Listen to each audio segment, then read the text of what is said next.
E aí, galerinha, tudo bom? Hoje vamos dar prosseguimento aos nossos conteúdos, né? Vamos continuar falando sobre a entrada da modernidade, da chamada Idade Moderna, todas as mudanças que foram acontecendo, não é? Na aula passada nós falamos sobre Renascimento, não foi?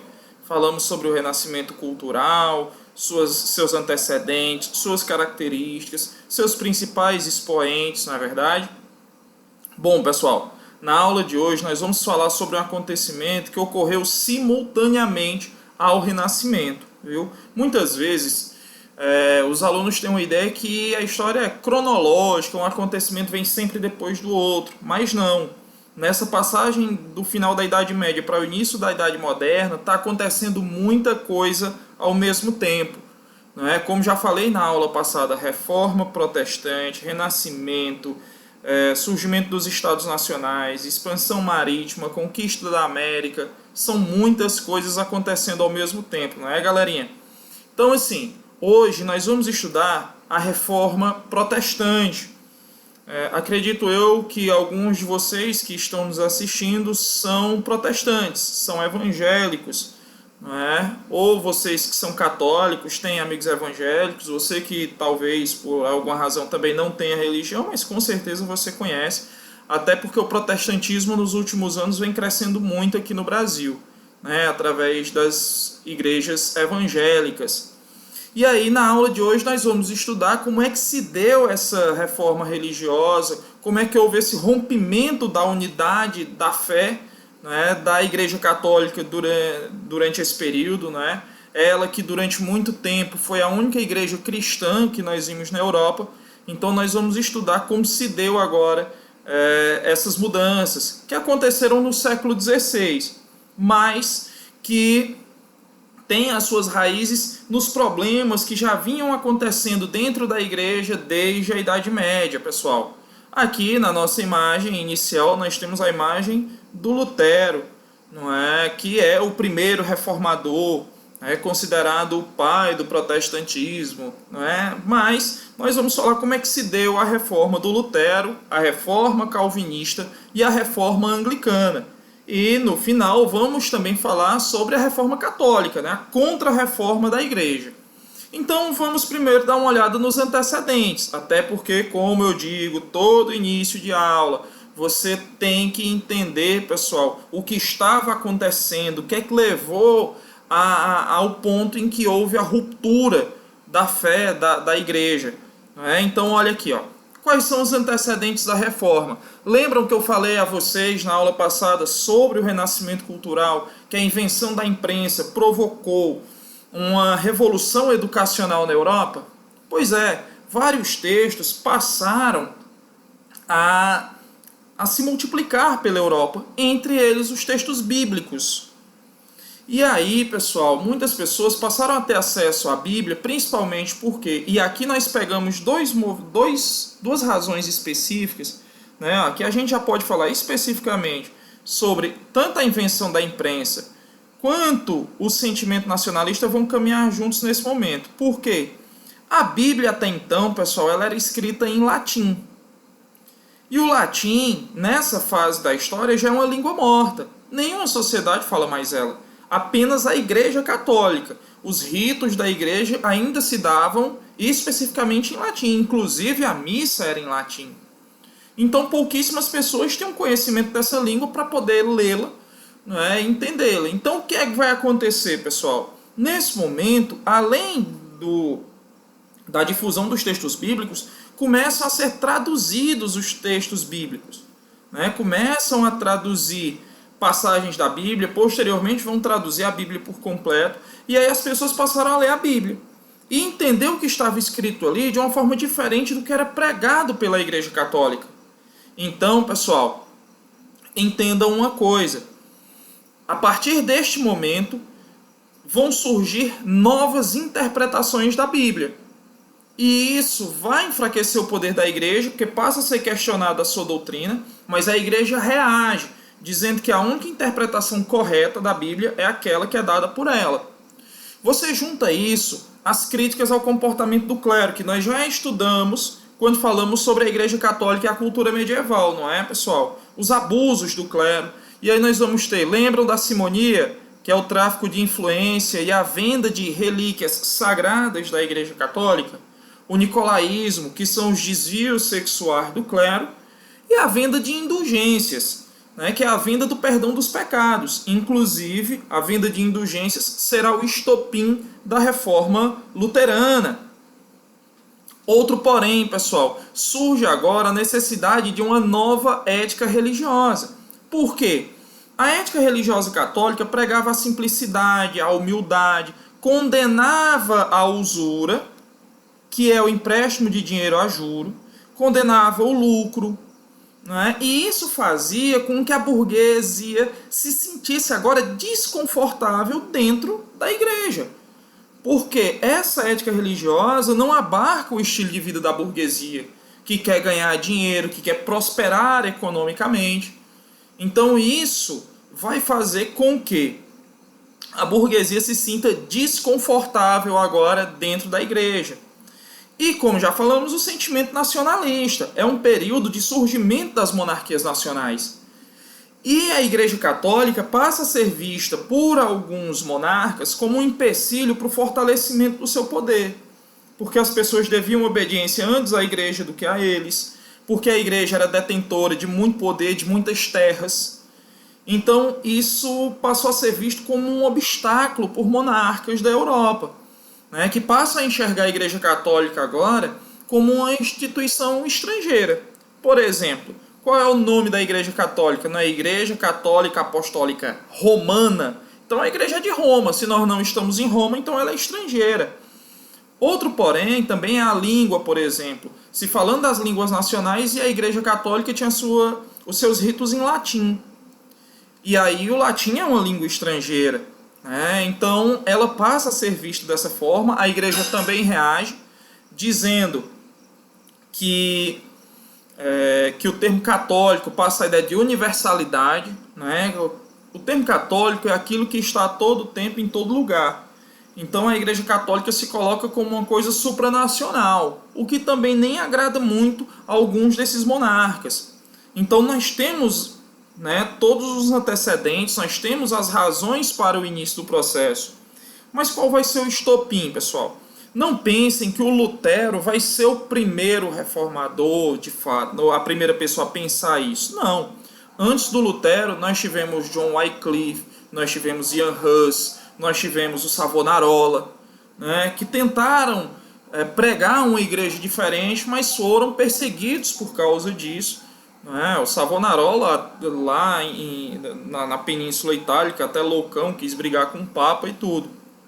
Mas a questão, pessoal, é que já haviam ideias anteriores, mas elas não tinham tido a repercussão necessária para que houvesse um rompimento, o apoio de uma nobreza, ou de uma burguesia, ou até mesmo de algum monarca europeu. O negócio começa a desandar em 1517, pessoal, quando vai acontecer a Reforma Luterana. Quem é o Lutero? O Lutero era um monge agostiniano, ou seja, era discípulo de Santo Agostinho. E o Lutero se formou em Direito, em Teologia. Em determinado momento ele foi até Roma, para visitar a sede da Igreja Católica, pensando que quando chegasse lá ia encontrar um lugar voltado para a fé, para a santidade. Quando ele chegou em Roma, ele ficou profundamente decepcionado com o que ele viu. O que o Lutero viu lá foi luxúria, foi ganância. O Lutero viu bordéis para cardeais, por exemplo, para membros do clero. Então o Lutero começou a se revoltar com algumas práticas da igreja. Ele vai se tornar doutor em teologia e vai passar a lecionar na Universidade de Wittenberg, na região da atual Alemanha. E lá ele vai pregando suas ideias e tudo mais, se opondo a práticas, como por exemplo a venda de relíquias sagradas. Ele se opõe à venda de indulgências. Mas o estopim se deu, pessoal, quando em 1517 o Papa Leão X autorizou a venda de indulgências aos fiéis pela Europa para poder arrecadar dinheiro e reformar a Basílica de São Pedro. Meu amigo, o Lutero ficou louco de raiva, meu amigo, fumando numa teia. E aí o Lutero vai redigir a sua obra chamada As 95 Teses e vai fixar, vai pregar elas na porta da Catedral de Wittenberg, na Alemanha. Meu amigo, isso deu o que falar. Porque com a invenção da imprensa, o que é que os caras fizeram? Pegaram as 95 teses do Lutero, publicaram e espalharam por várias regiões. O Lutero vai ser agora julgado por um tribunal da Igreja Católica, né, onde ele deveria negar suas 95 teses, mas ele não faz isso. Né, o processo contra ele vai acontecer até que em 1520 ele acaba excomungado da Igreja Católica. Só que é um porém, ele vai contar com o apoio da nobreza, da alta burguesia, que estavam interessados, a alta nobreza estava interessada nas terras da igreja, estava incomodada muitas vezes com o poder da Igreja Católica. Então, com o apoio desta parcela da sociedade, desta elite, digamos assim, o Lutero vai conseguir difundir as suas teses. Ele vai ser julgado por um tribunal secular, mas mesmo assim o Lutero acaba ganhando a proteção. Ele vai traduzir a Bíblia para o alemão, para a língua alemã. Então o Lutero começa, as ideias do Lutero começam a se difundir. Olha aqui, ó, isso aqui é uma parte apenas da doutrina luterana. O que ele queria, pessoal? O Lutero, ele não queria romper com a Igreja Católica, ele queria era reformar a Igreja para recolocar ela no caminho da fé. Mas isso não aconteceu. Então o que é que ele vai pregar? Que deveriam existir apenas 2 sacramentos, né? O batismo e a Eucaristia. Não os 7 sacramentos pregados pela Igreja Católica. Ele vai pregar agora a salvação pela fé, contrariando a doutrina católica que fala sobre a fé e as obras. E o Lutero dizia que as obras não eram capazes de lhe afastar do pecado. Ele defende o fim do celibato clerical, né? Inclusive posteriormente o Lutero vai casar, e dos ícones, que são as imagens dos santos dentro da igreja. Ele vai pregar agora também a simplicidade de culto, né? Um culto mais simples, mais acessível, e a livre interpretação da Bíblia. O Lutero também vai dizer que a igreja ela deve se colocar abaixo da autoridade política, porque a autoridade política existe por vontade de Deus. É Deus quem coloca o governante no poder. Meu amigo, príncipes, reis adoraram o que o Lutero disse. Adoraram. E aí, galera, a doutrina dele começa a se espalhar na região da atual Alemanha, que na época fazia parte do Sacro Império Romano Germânico. Mas isso vai gerar problemas. Por quê, pessoal? Quando o imperador do Sacro Império proíbe agora a expansão do luteranismo, muitos príncipes, nobres e burgueses vão protestar contra essa situação em 1529. É aí onde os adeptos da doutrina luterana passam a ser chamados de protestantes. Né? Olha aqui, pessoal. Mas aí, olha, questionando a autoridade da igreja, o Lutero não percebeu que poderia trazer consigo um problema. Era a Igreja Católica quem justificava ideologicamente a situação dos camponeses. Quando o Lutero mostra que a igreja, ou passa a ideia de que a igreja mentiu, muitos camponeses liderados por outro seguidor do Lutero chamado Thomas Munzer vão fazer uma revolta contra seus senhores na Alemanha. Muitos senhores serão mortos, expulsos, castelos serão queimados. O Lutero vai condenar isso, inclusive condenando os atos desses camponeses revoltosos e comparando eles a cães raivosos, que deveriam morrer, né, por causa desses movimentos.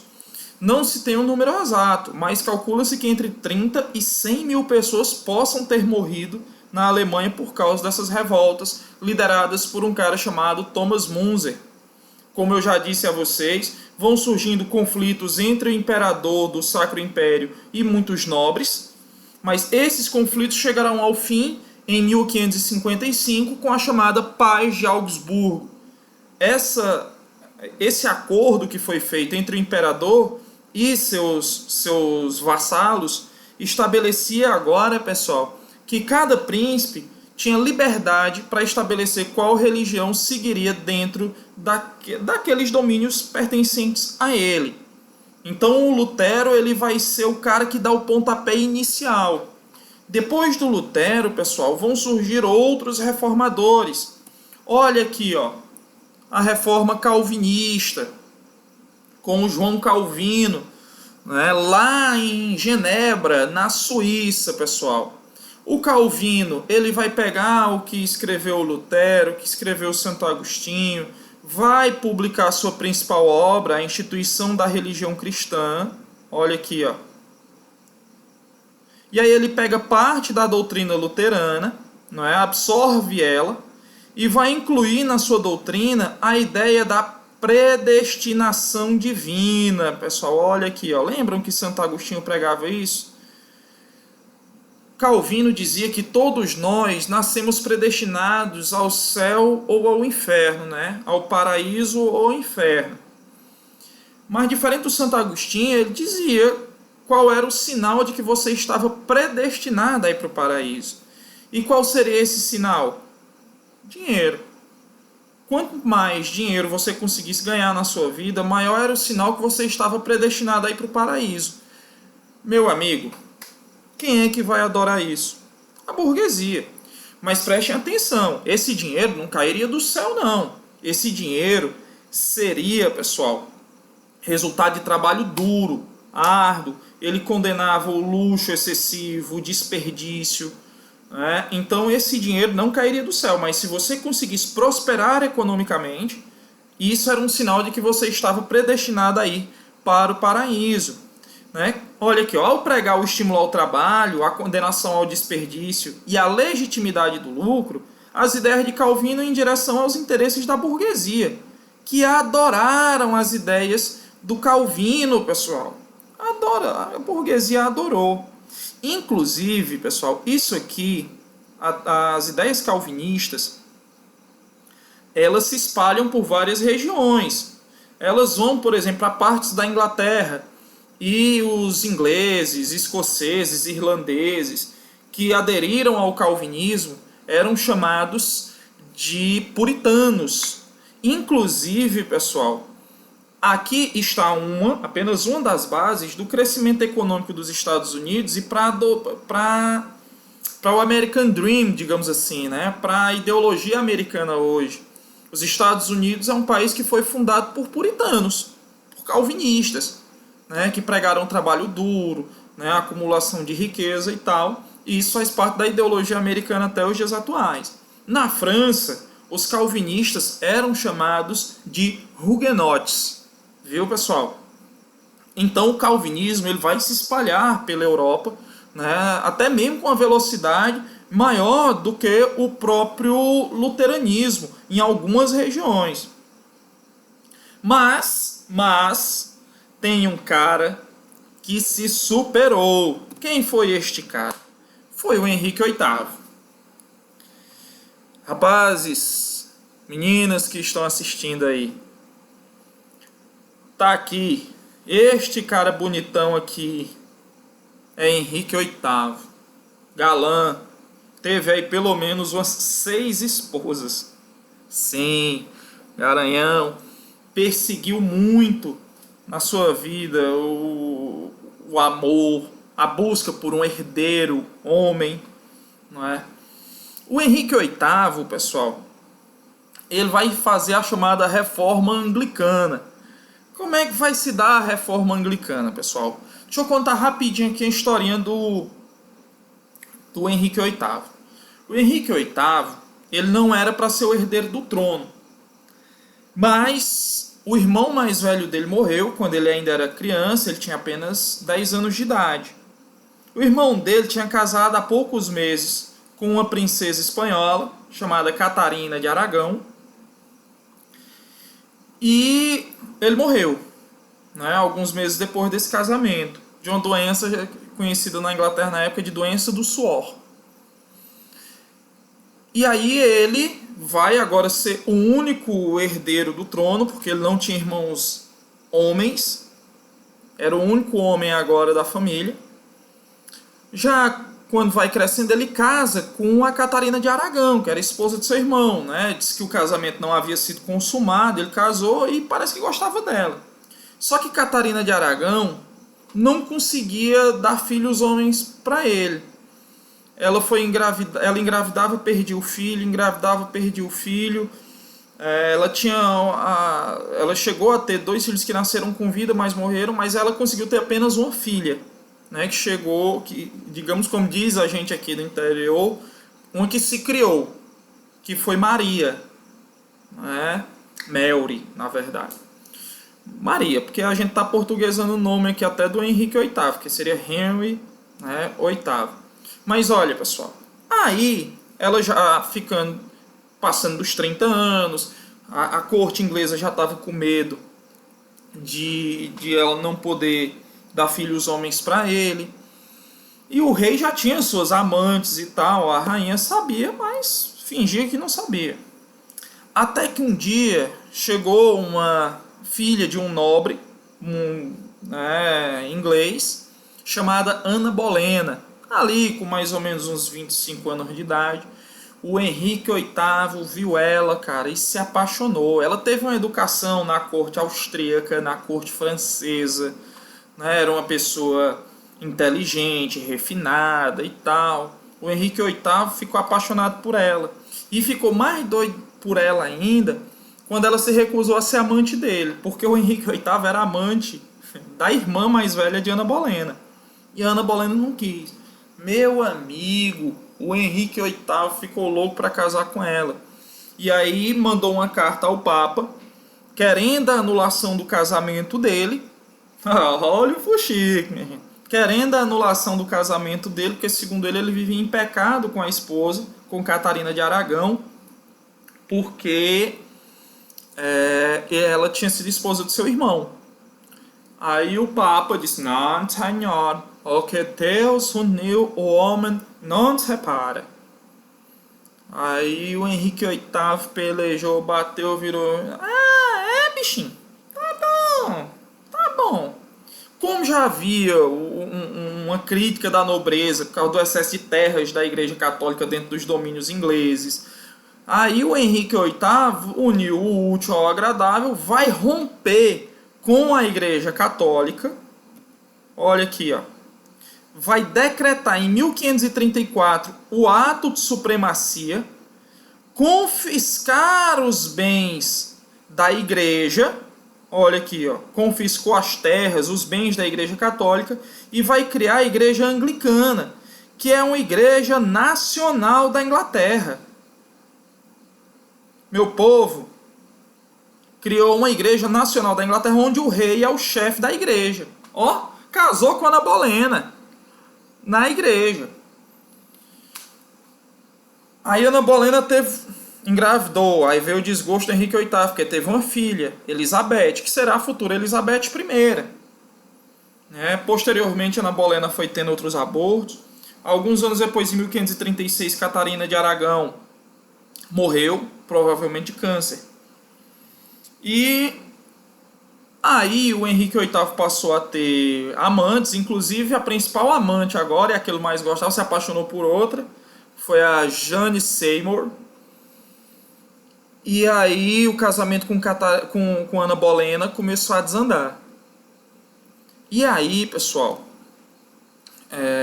Ana Bolena engravidou. Quando o filho nasceu, a criança nasceu antes do tempo, nasceu deformada. Ela foi acusada de bruxaria, de incesto, acusaram ela de ter um caso com o irmão, deu à luz a um monstro. E aí ela foi condenada não à forca, ela foi decapitada. Teve a cabeça cortada a mando do Henrique VIII. Tá vendo como esses amores avassaladores às vezes podem causar problemas? Pois é. No dia em que Ana Bolena foi decapitada, ele ficou noivo de Jane Seymour. Pois é. Mas olha aí, pessoal, o fato é que ele criou uma igreja nacional da Inglaterra. O cara rompeu com a instituição mais poderosa do mundo por causa de uma paixão. Será que o cara estava apaixonado? O problema veio depois, não é? Galera, essas ideias protestantes, você vai juntar, ó, luteranismo, calvinismo e agora o anglicanismo. O anglicanismo nem tinha uma doutrina. Ele vai misturar calvinismo com os ritos da Igreja Católica. Era uma coisa improvisada. Ainda hoje existe a Igreja Anglicana na Inglaterra, né? O chefe da Igreja Anglicana hoje é a Rainha Elizabeth II. Mas olha, pessoal, aí, num espaço de 50 anos, a Igreja Católica já tinha perdido cerca de 40% de seus fiéis pela Europa. O protestantismo estava se espalhando muito rápido. Então a Igreja Católica tinha que reagir e fazer uma reforma. A Igreja Católica vai fazer a sua reforma agora, conhecida como... Sim, aqui estão Catarina de Aragão, né, e Ana Bolena. Vai ficar conhecida como a Contra-Reforma Católica. Olha aqui, ó. A Igreja Católica vai tomar medidas para barrar o avanço do protestantismo. Quais foram as principais medidas tomadas pela Igreja? Primeira coisa, a criação da Ordem dos Jesuítas, né, por um padre espanhol chamado Inácio de Loyola. Qual era a função dos jesuítas? Era combater o protestantismo e expandir o catolicismo. Posteriormente, não vão chegar ao Brasil vários padres jesuítas que serão responsáveis pela catequização e pela educação aqui na colônia? Pois é. O atual Papa, o Papa Francisco, ele era um padre jesuíta, né, no início. Inclusive, hoje em dia, a Ordem dos Jesuítas nem tem muito prestígio dentro da Igreja Católica. Os jesuítas ficaram conhecidos também como os soldados da fé. A Igreja Católica vai realizar os concílios de Trento entre 1545 e 1563, onde vai reforçar algumas coisas, como, por exemplo, os seus dogmas, a infalibilidade do Papa, a Santíssima Trindade, o culto à Virgem Maria, né? Alguns monarcas da Europa, alguns monarcas católicos, com o apoio da Igreja, vão reativar os tribunais da Inquisição, mas agora com menos força. Vai formular o índex. O índex, pessoal, é a lista dos livros proibidos pela Igreja Católica. O índex existiu até a década de 1950, quando foi abolido. Aqui, por exemplo, livros de pensadores iluministas, a enciclopédia esteve aqui, a evolução das espécies do Darwin esteve na lista dos livros proibidos pela Igreja. A Igreja Católica vai criar os seminários, né, para que os padres aprendessem a doutrina da Igreja, tivessem uma formação religiosa de fato, para poder corresponder aos interesses da Igreja, e vai acabar com a venda de indulgências e com a simonia, que é a venda das relíquias sagradas. A Igreja Católica vai tomar essas medidas e posteriormente vai voltar suas atenções, por exemplo, para o Novo Mundo. A América Portuguesa e a América Espanhola, por exemplo, a Igreja Católica esteve lado a lado com a expansão marítima, que é um dos nossos próximos assuntos também. Tá bom, pessoal? Estão vendo como essa parte da história é massa? Como essa parte é legal? Pois é. Então, galerinha, seguinte, por hoje é só, tá bom? Um abraço para vocês, cheiro, fiquem em casa, tá bom? Para que a gente possa estar junto presencialmente o quanto antes. Fiquem com Deus, tá bom? Tchau, tchau, pessoal.